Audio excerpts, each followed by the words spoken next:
사도신경으로 신앙을 고백하겠습니다.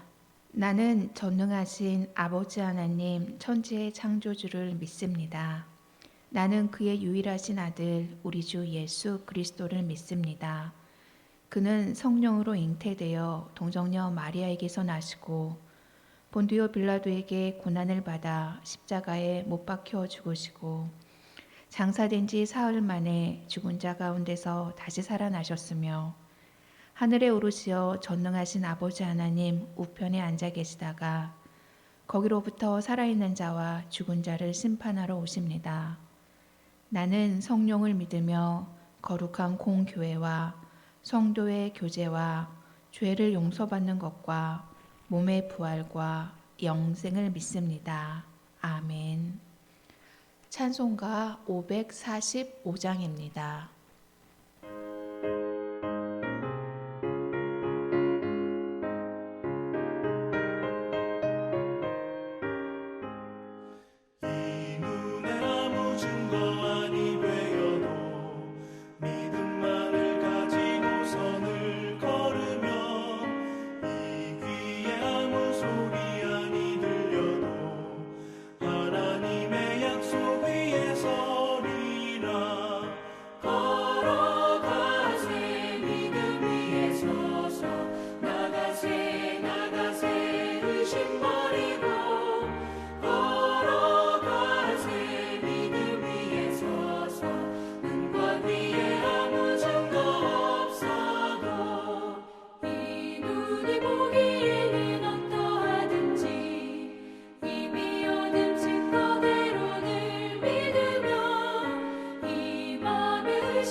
오늘 우리에게 주신 하나님 말씀은 하박국 2장 12절에서 14절 말씀입니다. 구약성경 1304면에 있습니다.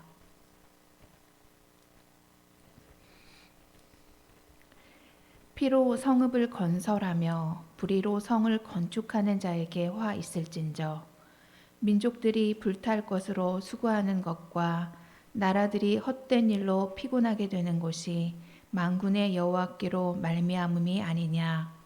이는 물이 바다를 덮음같이 여호와의 영광을 인정하는 것이 세상에 가득함이니라. 아멘. 할렐루야. 코로나19가 확산되는 가운데 부디 성도님들의 건강에 유의하시길 바랍니다. 우리가 함께 읽은 하박국서는 구약 성경에서 3장밖에 되지 않는 비교적 짧은 장수를 갖고 있지만 선지자는 그에 비해 무거운 주제를 다루고 있습니다. 그것은 신정론입니다. 신정론은 하나님께서 의로우신데 왜 세상에 악이 존재하는가?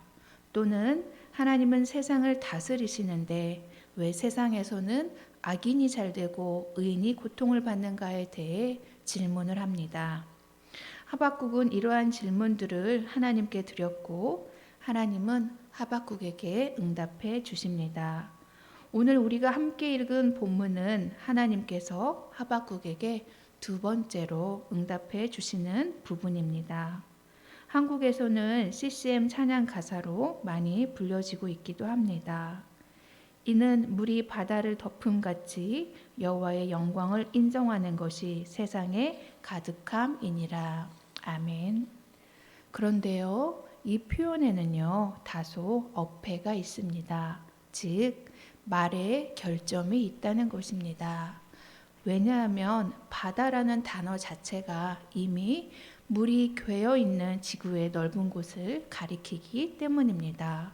그래서 우리의 이해에 알맞는 표현법을 위해서는요, 물이 땅을 덮음같이 여호와의 영광을 인정하는 것이 세상에 가득하다라는 표현이 적절할 것입니다.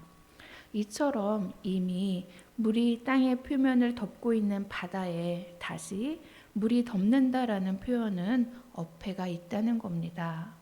과연 짠물을 희석시킨다는 걸까요? 아니면 그 안에 놀라운 진리가 숨어 있는 걸까요? 대답은 후자에 있겠지요.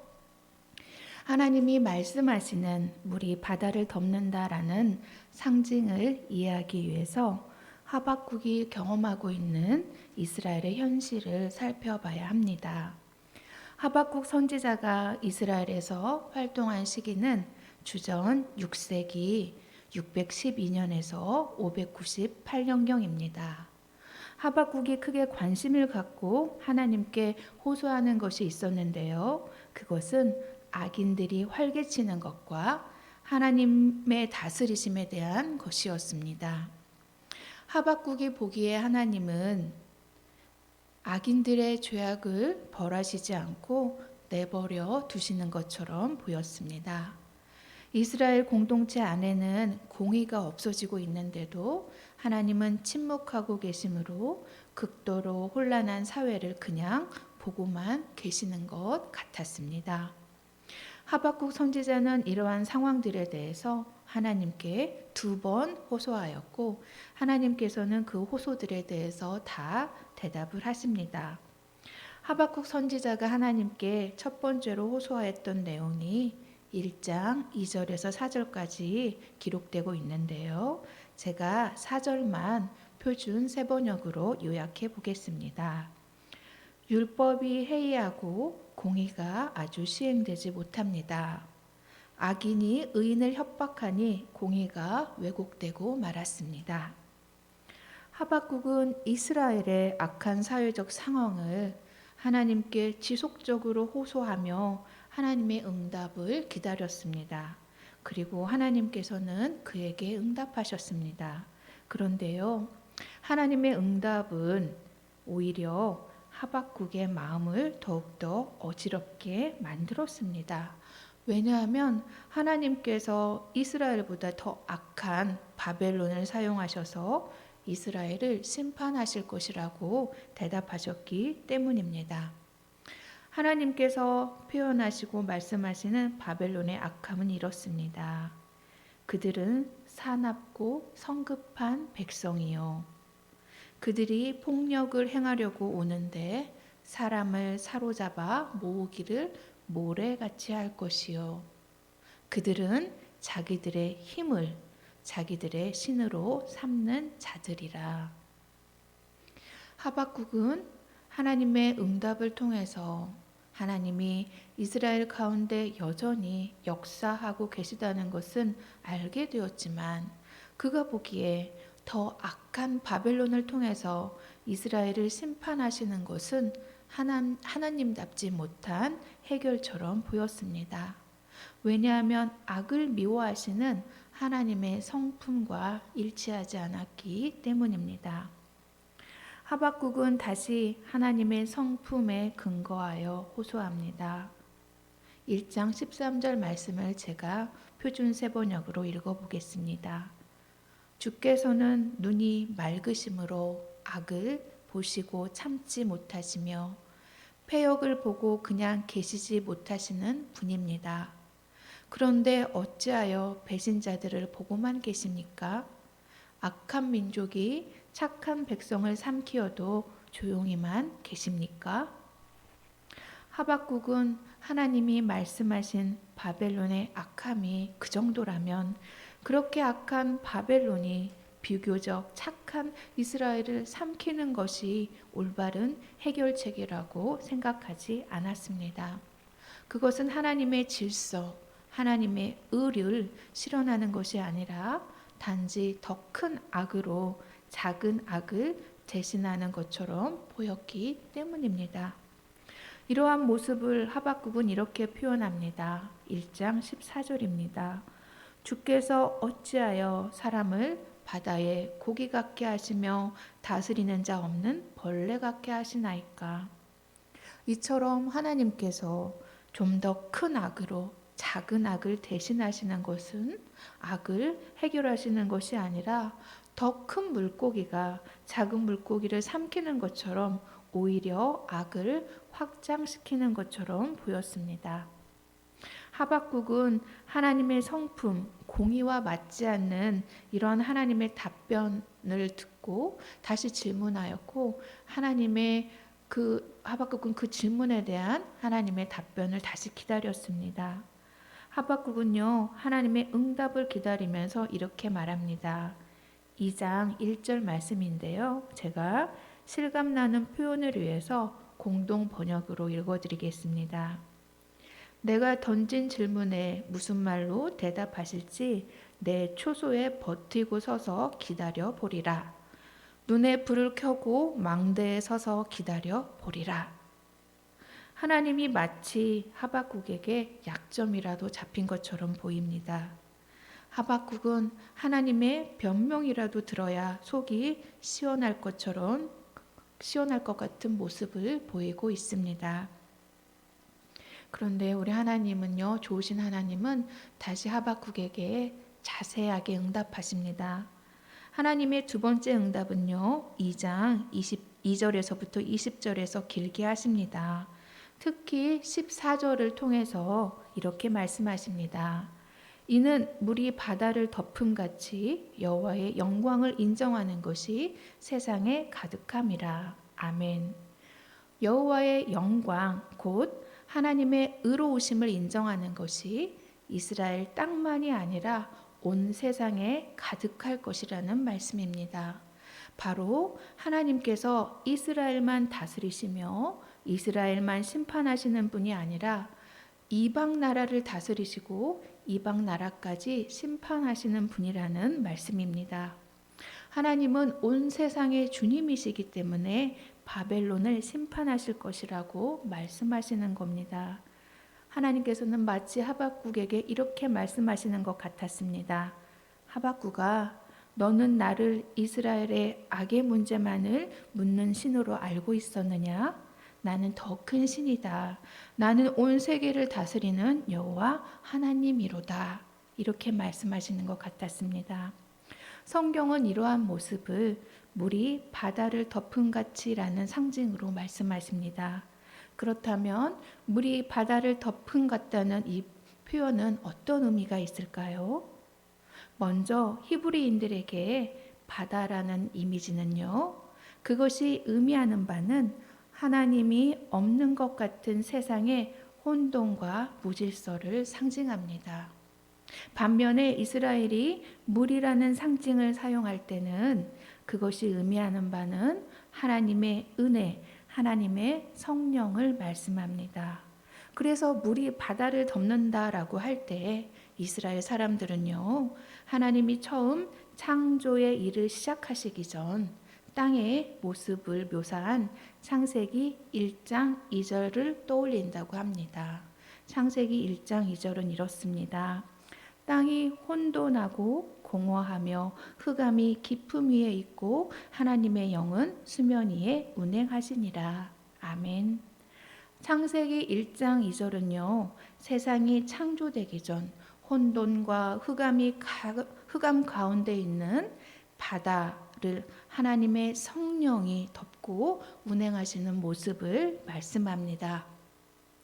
하나님의 영이신 성령께서 혼돈과 흑암 가운데 있는 바다 위를 운행하시며 창조의 사역을 하고 계시는 모습을 말씀합니다. 그리고 하박국 본문이 말씀하는 물이 바다를 덮는다라는 이 이미지가 바로 이러한 의미를 갖고 있습니다. 이것은 무엇을 말씀하시는 걸까요? 세상의 혼돈 가운데에서도 하나님은 성령을 통하여 새 창조의 일을 하신다는 말씀입니다. 이스라엘이 악으로 인해서 혼란스럽고 나아가서 바벨론의 침입으로 마치 하나님의 의가 있지 않는 것 같은 어두움의 깊이를 경험하는 그 순간조차도 하나님께서는 성령의 능력을 통하여 역사하고 계신다는 겁니다. 하나님이 처음 세상을 창조하실 때 무에서 유를 만드시고 혼란과 무질서 가운데 질서를 만드셨던 것처럼 이 혼돈의 세상 가운데에서도 새 창조를 이끌어 가시고 만들어 내신다는 겁니다. 비록 죄로 가득한 인간들이 그 시대를 주관하고 하나님은 전적으로 그 지점에서 계시지 않는 것처럼 보일지라도 우리 하나님께서는 하나님의 의를 위해서 일하고 계신다는 겁니다. 때로 우리도 너무 힘들고 혼란스럽고 무질서한 일을 겪을 때가 있습니다. 마치 하나님은 계시지 않는 것처럼 느껴질 때조차도 있습니다. 하지만 하나님께서는 성령을 통하여 새 창조의 일을 하고 계십니다.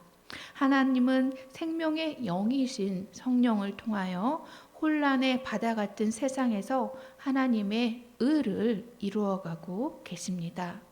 그래서요, 결국 의인이 갖고 있는 믿음은 하나님의 일하심을 볼 수 없는 상황에서조차도 그분은 여전히 새 창조를 이루어가고 계시는 분임을 믿는 신앙이라는 겁니다. 이것을 믿는 사람은 혼란과 무질서로 가득한 세상을 바라보는 눈이 달라지고 기도하는 능력도 달라집니다. 사랑하는 성도 여러분, 요즘 우리는 사상 초유의 상황을 경험하고 있습니다. 매일 뉴스를 통해 들려오는 소식들은 과연 코로나19가 세계를 점령하고 있으며 사람들은 이로 인하여 이전에는 경험하지 않았던 일들로 혼란한 상황을 겪고 있습니다. 마스크 대란으로 인해서 신분증 확인으로만 살 수 있는 마스크 오브제, 한국인의 입국을 규제하는 나라는 100개국에 가까워지고 있습니다. 어린아이가 보아도 악한 행동들임에도 불구하고 법적 처벌을 요구하지 못하는 상황들도 경험합니다. 선한 시민들이 악한 사람들로 인하여 피해를 당하고 작은 악은 더 큰 악으로 인해 가려지는 것 같은 상황들도 펼쳐지고 있습니다. 우리는 이러한 상황들을 이렇게 질문할 수도 있습니다. 과연 하나님은 이 모든 상황 가운데에서도 역사하고 계시는가? 하나님의 의는 어디에 있는가? 사랑하는 성도 여러분, 물이 바다를 덮고 있음을 기억하시길 바랍니다. 우리의 눈에는 혼란의 상황만 이 세상에 가득한 것처럼 보이지만 하나님의 생명의 영이신 성령은요, 지금도 새 창조를 이루어 가시면서 하나님의 뜻, 하나님의 의를 이루어가고 계십니다. 우리는요, 이 말씀을 붙잡고 하나님의 의가 승리하고 하나님의 영광이 드러날 것을 믿고 하나님의 선하신 뜻이 이루어지도록 기도할 수 있기를 소망합니다. 지금 우리가 겪고 있는 이 혼란한 시대를요, 이 말씀을 붙잡고 기도하시는 성도님들이 되기를 바랍니다. 기도하시겠습니다. 살아계신 하나님, 이 시간 말씀을 통하여 혼란한 상황 가운데에서도 새 창조의 영이신 성령을 통하여 하나님의 선하신 뜻을 이루어가고 계신다는 것을 깨달았습니다. 하나님, 악이 가득한 이 땅을 불쌍히 여겨주시옵소서. 하나님의 선하심으로 이 땅을 이끌어 가심으로 하나님의 의를 이루어 주시옵소서.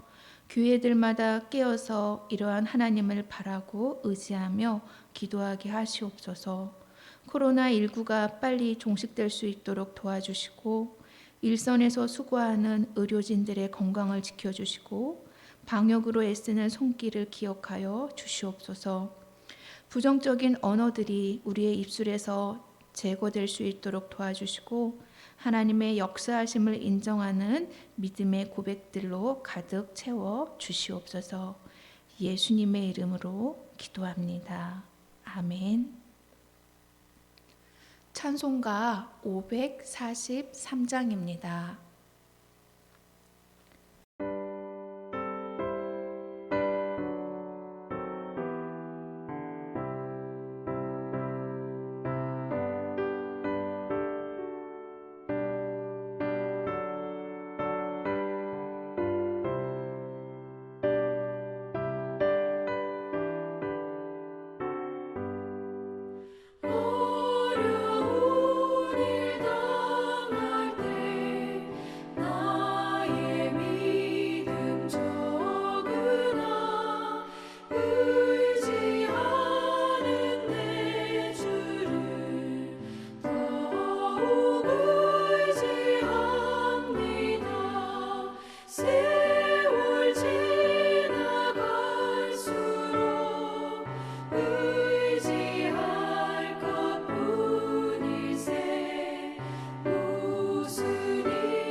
기도하시겠습니다.